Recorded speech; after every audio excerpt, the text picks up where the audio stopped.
જૂનાગઢમાં હોંશે હોંશે પીઝા ઝાપટતા લોકો જરા ચેતી જજો। પીઝા હબ નામની દુકાનમાં ગ્રાહકને વાસી પીઝા પધરાવી દેવાયો। વાસી પીઝા અંગે ગ્રાહકે મેયર ધર્મેશ પોશિયાને ફરિયાદ કરી તો ઉડાવ જવાબ મળ્યો। કહ્યું કે અમારી જવાબદારી ન હોવાની વાત કરી મેયર ધર્મેશ પોશિયાએ પોતાના હાથ ઊંચા કરી લીધા, હાથ ખંખેરી નાખ્યા। ગ્રાહક સાથેની ઓડિયો ક્લિપ વાયરલ થતા સવાલો ઉઠી રહ્યા છે। વિવાદ થતા દુકાન સંચાલકે પોતાની ભૂલ સ્વીકારી છે। તો આ મુદ્દે સંવાદદાતા જય ફોનલાઈન પર જોડાઈ ગયા છે। જય, જૂનાગઢમાં ચેતવા જેવો આ કિસ્સો છે, જે લોકો પીઝા ખાવાના શોખીનો છે। પીઝા હબ નામની એક દુકાન જ્યાં ગ્રાહકને વાસી પીઝા પધરાવી દેવાયો। હવે ગ્રાહકે ફરિયાદ તો કરી મેયરને, પણ મેયરે તો ઉડાવ જવાબ આપી દીધો। કેવી રીતે ઉડાવ જવાબ આપી શકે જય?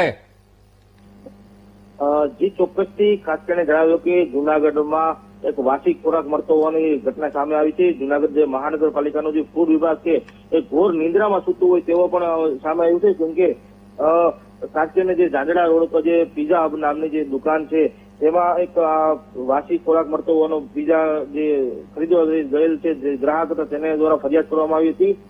મેયરને પણ આ બાબતે ફરિયાદ કરવામાં આવી હતી। ત્યારે મેયરે પણ કીધું કે આ જે મારા ડિપાર્ટમેન્ટ નથી આવતું, મારામાં નથી આવતું, તમે ફૂડ વિભાગને જાણ કરો।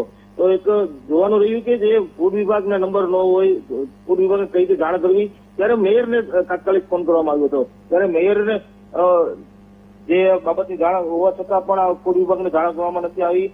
ત્યારે આ ફૂડ વિભાગ શું કાર્યવાહી કરવામાં આવે તે પણ જોવાનું રહ્યું। દુકાન સંચાલક દ્વારા પણ આ જે પીઝા હતા તે વાસી હોવાનું પણ જણાવવામાં આવ્યું છે। ત્યારે હવે જોવાનું રહ્યું કે ફૂડ વિભાગ ઘોર નિંદ્રામાંથી જાગે છે કે જે જોવાનું રહ્યું છે।